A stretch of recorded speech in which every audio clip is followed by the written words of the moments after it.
mis amigos, entonces ahora lo que vamos a realizar es la explicación para la prueba de compresión relativa. Tal y como lo dice su nombre, es una prueba relativa, ¿de acuerdo? Nos vamos a agenciar de otro componente para que indirectamente podamos medir la compresión, ¿de acuerdo? Un dato muy importante acá. Para hacer las pruebas de compresión relativa, la batería tiene que estar en perfecto estado. Por tal motivo nosotros hemos cambiado la batería de este vehículo porque es una batería que está descargada, ¿ok? Otro punto importante, el arrancador tiene que estar en buen estado. Por eso que el script, el power, analiza el arrancador. Si el arrancador está en buen estado, la prueba que yo voy a realizar va a ser confiable. Si el arrancador no está en buen estado, si la batería no está en buen estado, ¿sí?, las pruebas de compresión relativa no van a ser confiables. Ojo, muy importante, ¿sí? Entonces, en este caso el arrancador está en buen estado.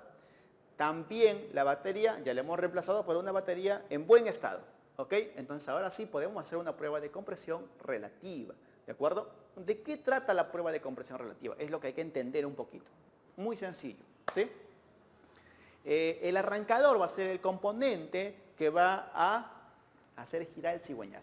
En consecuencia, los pistones van a subir, van a bajar, van a comprimir, ¿verdad?, aire, ¿ok? Entonces, algo muy sencillo. Cuando el pistón está en la carrera de compresión, ¿sí?, el aire que aspiró está siendo comprimido, ¿sí? ¿Por quién? Obviamente por el pistón, pero ¿quién lo está moviendo? Es el arrancador, ¿ok? Entonces, esa compresión ofrece una resistencia a vencer, ¿sí?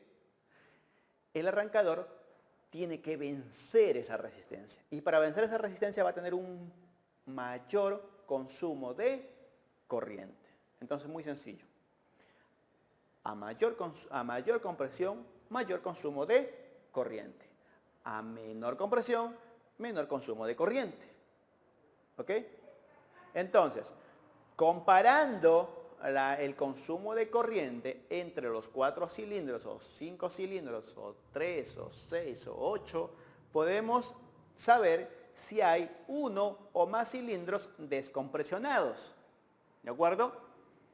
Alguna pregunta que siempre me hacen. Profesor, ¿y puedo saber cuántos PSI de compresión tiene el motor? Claro que sí. Nosotros podemos aplicar unas fórmulas, ¿sí?, en el programa, en el osciloscopio, y podemos saber cuántos PSI tiene. De hecho, hay una equivalencia que nosotros hemos estudiado, ¿de acuerdo?, de cuánto consumo de corriente, cuántos PSI, ¿de acuerdo? Entonces, sí se puede, ¿de acuerdo? Más esta prueba es una prueba relativa para saber si hay algún cilindro que está descompresionado comparándolo con el otro cilindro, ¿ok? Cuando un motor está en buen estado, no hay pérdidas de compresión, los 4 cilindros están parejos, ¿sí? El consumo de corriente es parejo para los 4 cilindros. Entonces, eso nos da un indicio de que el motor se encuentra en buen estado.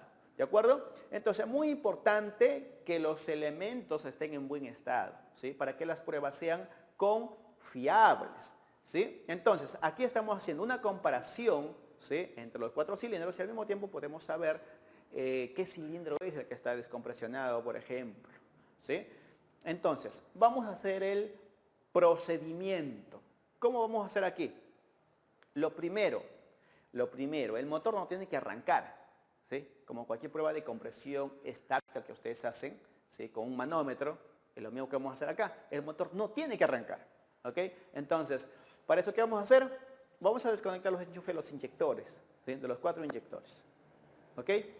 Puedes desconectar también CKP, CMP, quitarle la presión, lo que tú quieras, ¿ok? Para un diésel. Para un motor de gasolina, pues simplemente quitarle la inyección, ¿sí? Muy importante, la inyección, no el encendido. Porque si tú cortas el encendido, ¿qué pasa? El inyector sigue inyectando gasolina, ¿sí? Y eso que va a provocar un daño en el catalizador. Entonces, en gasolina hay que quitarle la inyección de gasolina, ¿ok? Muy bien. Ya realizando el mismo procedimiento que yo les expliqué hace un momento para lo que es el power, Canal número 1, el positivo de la batería. Canal número 4, la pinza amperimétrica. Vean acá que la pinza lo tenemos en el mismo lugar, ya está encendida la pinza amperimétrica. Vamos a ir al programa. ¿Ok? Vamos a ir al programa. Vamos a ir a modos. Vamos a ir donde dice el power. Voy a dar simplemente grabar. Ya está grabándose en el programa. Ahora vamos a subir al vehículo y miren lo que vamos a realizar.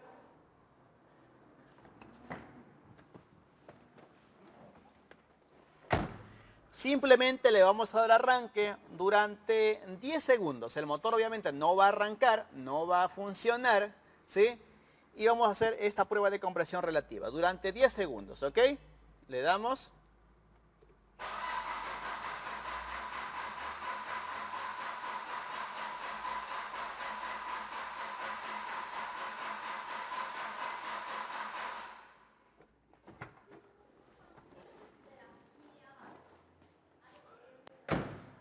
Ahora vamos a detener nuestra grabación. Se comprime con el tiempo. Y vamos a visualizar si tenemos ahí nuestra señal.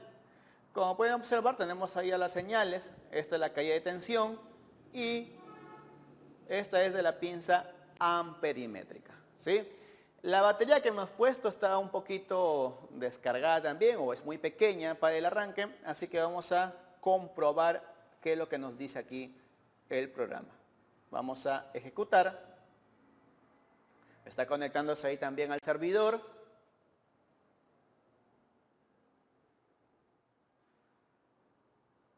Ok, como ya hemos ingresado los mismos datos anteriormente, lo decimos simplemente ok. Obviamente ahí hay que especificar, ¿no?, la cantidad de cilindros que tiene el motor, ¿no? Y si es diésel o si es gasolina.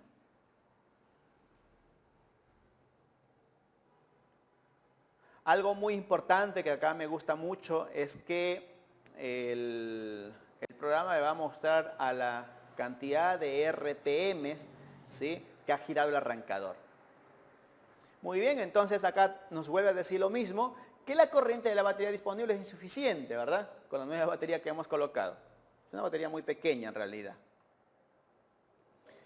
Y acá hay un dato muy importante que a mí me gusta mucho, ¿sí? Compresión. Acá ya tenemos el dato de compresión, pero ¿cuál es el pequeño detalle?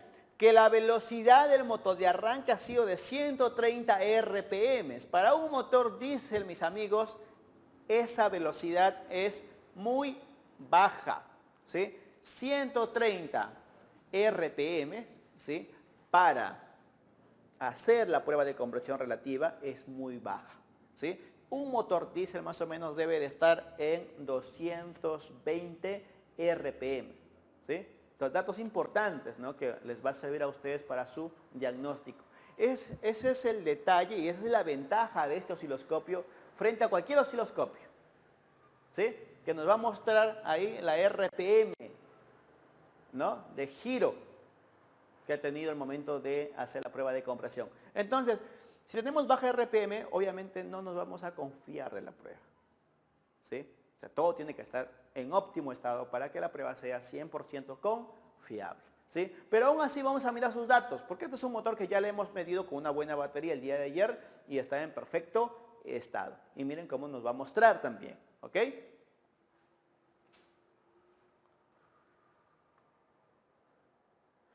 Tenemos ahí, dice, compresión del cilindro A, compresión del cilindro B, C y D, ¿de acuerdo? Luego dice número de ciclos de medición, nos da ahí en 10 ciclos ha detectado que hemos girado, ¿de acuerdo? Y ahí nos muestra la compresión, un cilindro tiene 100%, otro cilindro tiene 95%, otro también tiene 95% y otro tiene 100%. A pesar de que la RPM ha sido un poco baja o muy baja en realidad, ¿sí?, me dio la compresión correctamente porque el día de ayer nos daba los mismos resultados. Vamos a ver acá en la hoja de compresión, ¿sí?, hoja de compresión. Miren cómo se muestra cada uno de los cilindros, ¿sí? Casi un 100% en realidad los 4 cilindros, ¿sí? Entonces es un motor que está en óptimas condiciones, no tiene ningún problema ¿no?, de fuga de compresión. Ojo, acá estamos analizando únicamente un problema de fuga de compresión. No estamos analizando válvulas cerradas, por ejemplo, porque el motor puede tener un problema de válvulas cerradas, pero con una prueba de compresión, ya sea estática, ¿sí?, o relativa como lo que estamos haciendo, no vamos a detectar este problema. Hay que hacer otro tipo de compresión, por ejemplo, como la dinámica, que podríamos obtener mayor cantidad de información, o en el caso nuestro, el script CSS nos ayuda muchísimo en ese aspecto. ¿Ok? Entonces ahí tenemos la compresión de cada uno de los cilindros. Ojo, aquí no nos dice qué cilindro es. Nosotros hay que hacer otro procedimiento, otra pruebita, ¿sí?, y con eso sabemos qué cilindro es. Pero eso ya quedará para otro video. ¿Ok? Entonces ese es el procedimiento para realizar la prueba de compresión relativa. Ojo, la prueba es igual para motores de gasolina y motores diésel, tal cual. Si tienen alguna pregunta, mis amigos, déjenos un comentario ahí en nuestra página y les resolveremos sus dudas lo más antes posible. Así que nada, un fuerte abrazo para todos, que se encuentren bien y muchas bendiciones.